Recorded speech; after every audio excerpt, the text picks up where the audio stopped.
it would be like. It's not an identity that even feels comfortable. It's like that old shoe. No, my shoe is comfortable. I have to break in the new shoe. And so that curiosity with problems, with people, with how can I get the best picture? It's an underlying curiosity within me, and I've had it all my life. So, yeah.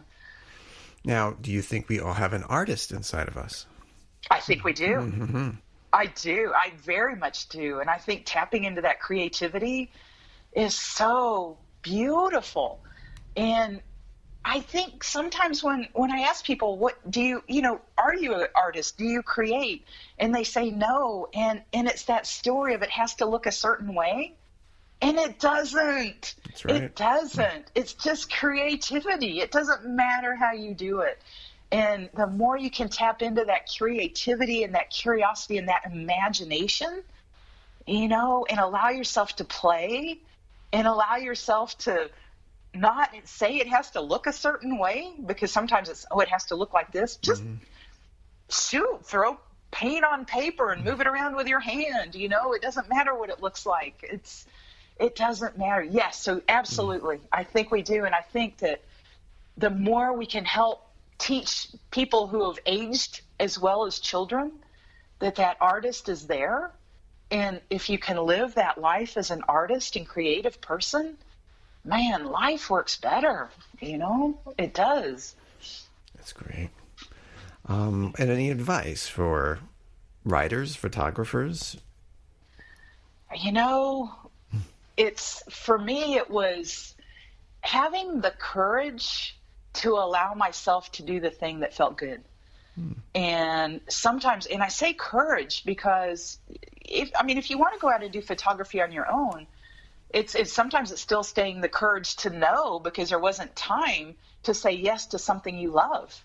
It's learning how to put boundaries in place that allow for that self-care and that thing that you enjoy.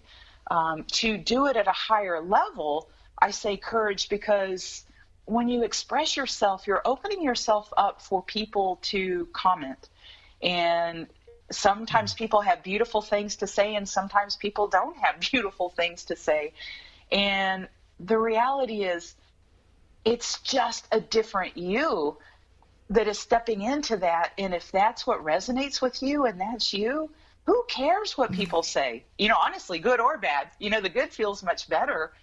But if you're doing it as an expression and you're really wanting to put it out there and trusting that the people who will see it will be touched by it, and you're just letting the other be noise that you can just tune out, it's a beautiful gift. And, I say it because there was that me that didn't have that confidence at that one point, because I'm like, who am I?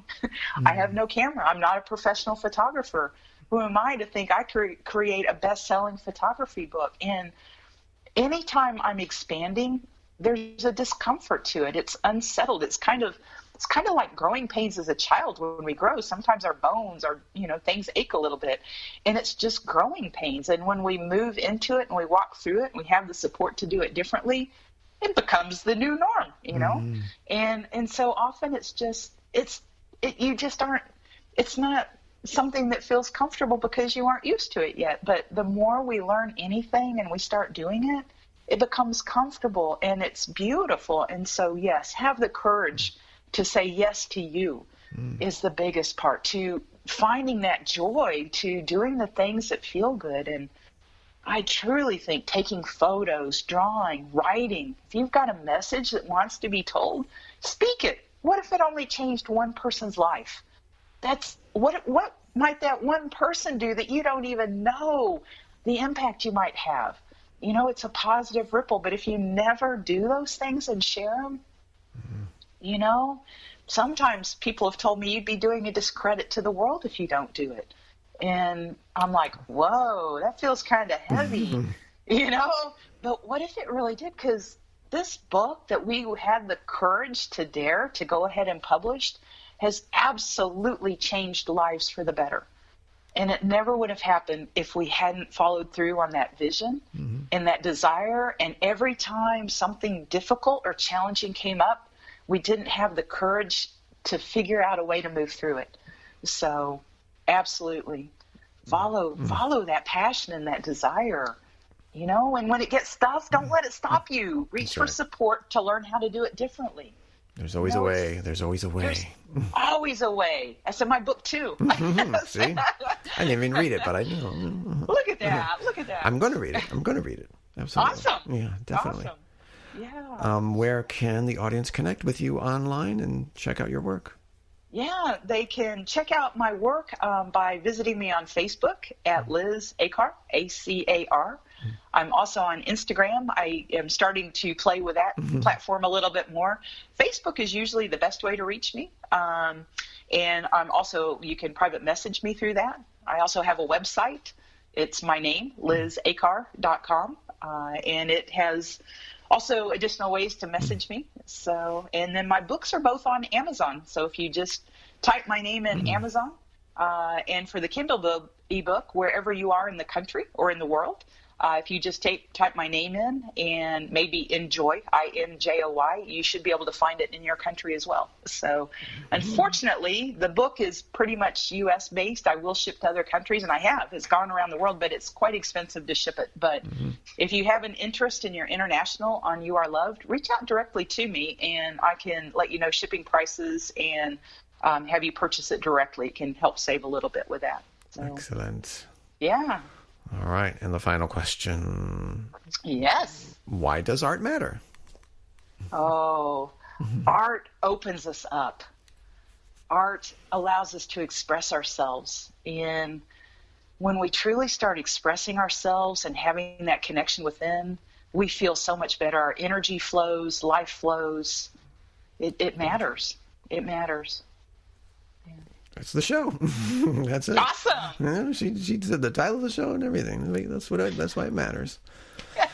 Well, I want to thank you, Liz, for being a guest on the show. You offered some incredible, inspiring, motivational stories, and I love it. That's what really will keep us going and inspiring others to be creative. I love it. Thank you so much for being on the show.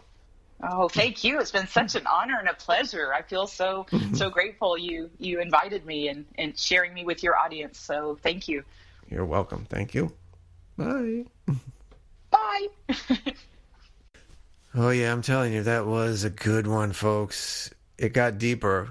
It may not have really been focused a lot on art per se, but I'm telling you, I'm sure that helped many people see deeper in themselves and be more aware of how life can get in the way, how your energy can affect you, how others' energies can affect you, and having the courage to say yes to you.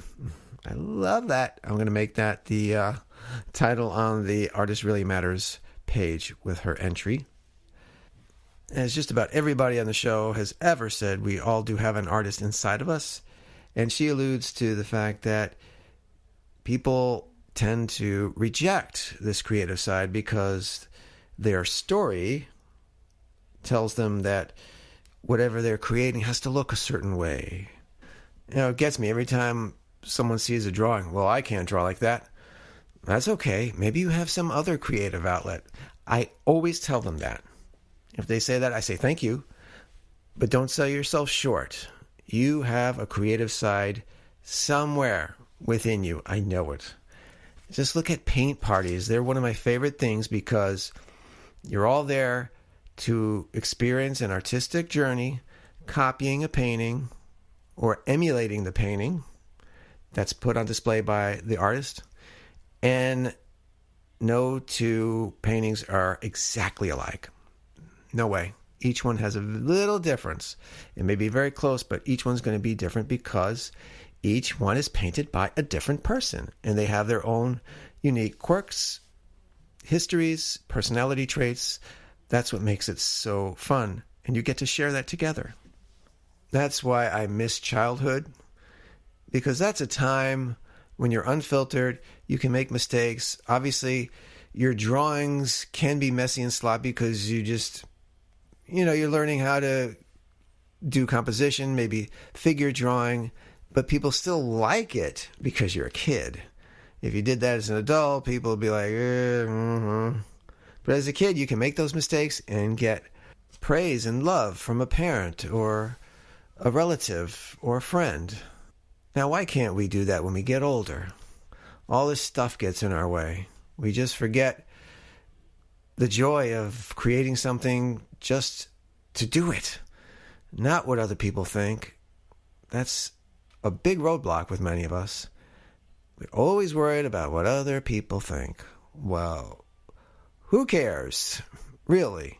In the end, whatever you do matters to you, and maybe people will like it, just like Liz. She had this idea to do the photography. She just did it because she felt it'd be a great project and had no idea the extent to which that meditative journey through her photos and those words by her co-author helped so many people in so many different situations. And it's been said before on this podcast, you're doing a disservice to the world if you don't get your art out there. The world needs it. That is so true. A book with photos and meditation lessons help people with troubled children and not being able to sleep. You just don't know who you're going to reach. So get your art out there. It matters. And not only that, it's a healing process for yourself. As I've said before, when I turned my back on my art, my life went downhill. It was crappy and lousy and sucked. And once I embraced it in whatever form, whether it was acting, writing, directing, drawing, editing, things came together. I felt better. I was healthier. I was able to sleep. And look at Liz. She did her photography and helped her through some really hard, traumatic stuff. The loss of a loved one, a really tough illness for herself. And she made it through. And that is truly an artistic success story. I want more of you to experience that. Please, find that art, find that creative side, channel it, get it out there. I know there's a lot of responsibilities you got. One of the sucky things about being an adult, you take on all these things. But maybe, hey, for the younger people who are just starting off, maybe you're in high school or you just graduated and wondering what your next step is. It doesn't necessarily have to be college, depending on what you are interested in pursuing. Explore the world. See what's out there. Learn more about yourself. It can channel this creative side to you that you never knew you had. Of course, there's some families that expect you to go the path of a certain career. It's up to you if you want to do that. Really, it is up to you. You know, honoring your family is important, but in the end, you got to honor yourself, or you will be dead at 20 and buried at 90. And we need less of that in this world. We know this can be a very strenuous time that we live in, and it doesn't have to necessarily be that way. I know I had this CT scan, and I got some results back about the cyst on my kidney and a lesion on my hip bone. And it gave me some pause. They're like, what is this? I thought I was done with this stuff. But we're going to get a bone scan and take it day by day. I'm not really harping on it. Taking my little walk did help. And I don't know, suddenly started enacting scenes from a story I wrote. And it helped me a lot, just getting out there and not getting so wrapped up in it. I even saw a deer, which is a symbolism of peace and serenity. So that helped me refocus my mind and say, okay, things are going to work out. Yes, they will. And I'm so thankful that Liz was on the show. She really helped me a lot with her words, and I'm sure she's going to do the same for you. This is really great stuff. So if you want to check her out, I'll have the links posted on theartistreallymatters.com on her page. You can check her out, and I'll have all the links to her stuff. And check out some of the other guests we've had on the show. We're going to be looking for some more for the month of November, a month to be thankful and grateful and giving. So I am definitely grateful for all of the artists I've had so far. That has been, including Liz, 37 guests with a bonus episode with my granddaughter. And of